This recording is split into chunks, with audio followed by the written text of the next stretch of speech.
I think hands down my favorite feature on the DX is that you have a meat probe that is controlled, which means that if I want to set some overnight chuck roast at 210 degrees, once it reaches that temperature, the pit is going to go into the warming mode and hold it at 180 degrees. We've had a lot of requests to do a review on the new Pit Boss DX. And this is the 850 DX, so it's the in-between model. They have a smaller one and a bigger one. The first thing that I'm going to point out is that the whole pit is powder coated. So that makes the exterior really easy to clean up. Just grab a rag and scrub it up dub. One question that I get a lot is what type of cleaners I use on my grills. Well, probably the most popular brand that I use is the Zepp products. Oh, hey, how's it going? No, come on. I didn't mean to barge in. No, you're all right. You're all right. I'm just filming, so thanks, man.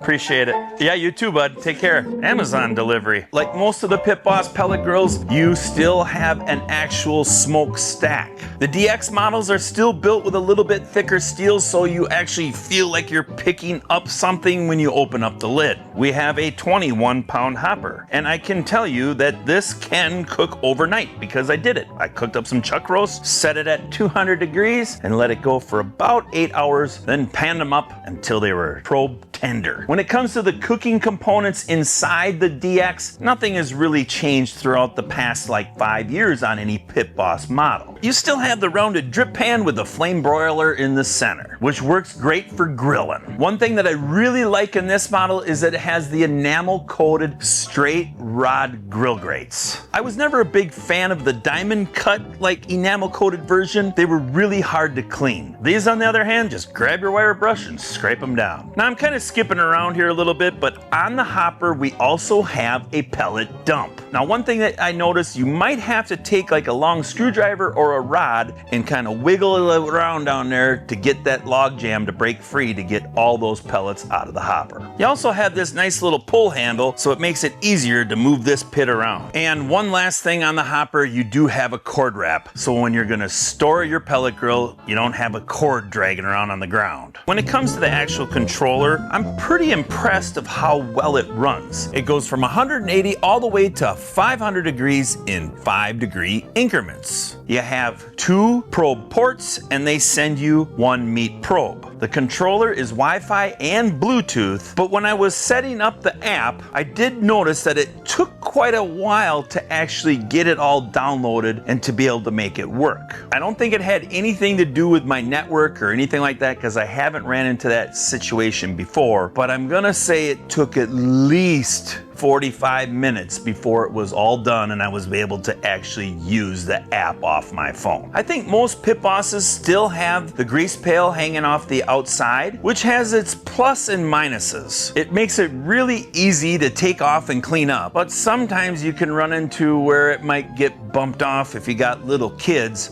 and now you got a grease stain all over your deck that you're gonna have to clean up. We got a nice and sturdy side shelf, and it also has 3 tool hooks. One thing that's pretty standard for most Pit Bosses is you still have your front folding side shelf, which makes it really nice to be able to kind of set some stuff like your rubs or your knife or something like that on there, and you don't have to go ahead and order one online because your pit already has one. It's not an accessory. We have a nice heavy duty bottom shelf where you can store your pellets. You have 2 wagon wheels and 2 rotating and locking casters. This pit is not very heavy. I think it comes in right around 164 pounds, so it's pretty easy to move around. And having those 2 rotating casters makes it a breeze. I already talked about our bottom grates. Well, you also have a top warming rack.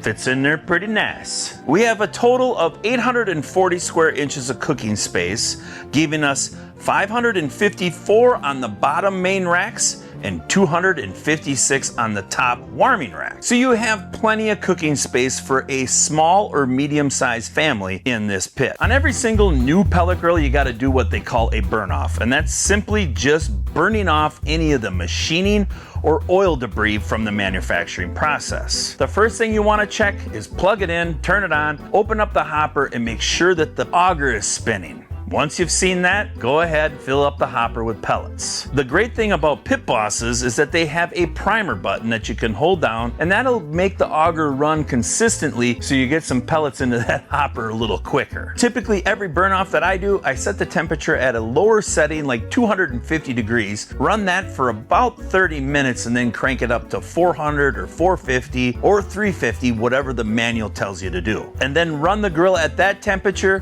for the time that they want you to do the complete burn off. I like to bring that new paint up nice and slowly. I don't know if it really helps, but I've never had a pellet grill peel yet. When it came to cooking on the 850DX, everything turned out fantastic. I have cooked on a tremendous amount of Pit Boss pellet grills, and I will say that they all pretty much cook about the same. Some might smoke a little bit more than others, and this one, I'm gonna say it's kind of right in between. It did a really good job. I had plenty amount of smoke flavor and smoke coming out of the smokestack. It certainly did a good enough job when I was grilling up some pork chops for a quick dinner. Now, I didn't open up the flame broiler, but I still got a little bit of color on those chops. Typically, I don't use the flame broiler a lot. I'm usually cooking more food than what that little square little pattern can handle. I will say though that the temperatures can get up to 1,000 degrees right above that fire pot, but I don't really worry about the flame broiler because the pit does get hot enough where I can grill up some brats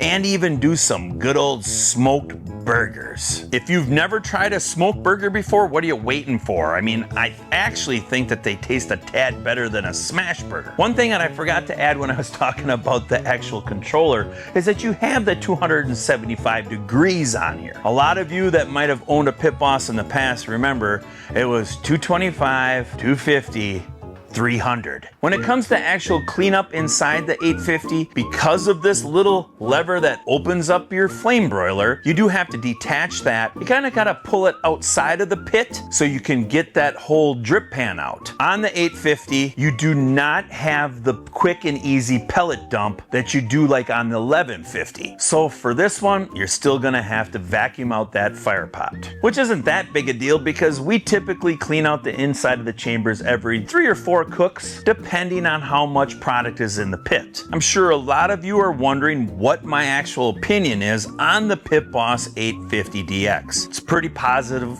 and that's especially because of the price. This pellet grill is certainly priced right for all of you first-time buyers. At the time of me filming this video in early May of 2025, it's $399. I think you're getting a nice heavy-duty pellet grill with a couple nice and modern features like the PID Wi-Fi controller, and you have that one really cool option that once it's reached the internal temperature that you're looking for on that one meat probe, it goes into the keep warm mode. Who is this pellet grill perfect for? Well, obviously, like I said before, it's perfect for the beginner because it's priced right. You can do any type of smoking barbecue that you want and do some limited grilling.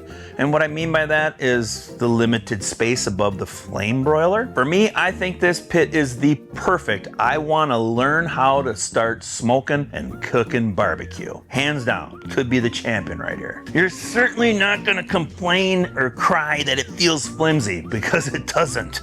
It's a solid steel pellet grill. Thinner steel, but still built solid. As long as I'm talking about build-ish quality, the assembly, we'll talk about it here at the end of the video. It was pretty easy. It took the boys about an hour. The hardest part to do on any Pit Boss pretty much right now is how they have the legs attaching to the chamber. It does kind of help if you got an extra person. It's just kind of awkward and you kind of got to reach kind of far. I got to interrupt because I know all of you are wondering what I got from Amazon. I got one of those Cambro Cold Fest half pans so we can put our potato salad in it. Everybody's gonna be happy at the party that they don't have to eat warm potato salad. See? Put it in there. 24 hours later, rock solid. I think you're supposed to put it upside down though. Yeah, upside down in the freezer. There we go. Voila. So I hope this review has helped all of you that had questions about the DX and what my thoughts were. Well, now you got it. And maybe you want to learn more. I'm sure we'll have some type of extra information in the description, so check it out. Now I appreciate you watching and we'll see you in the next video. Bye-bye.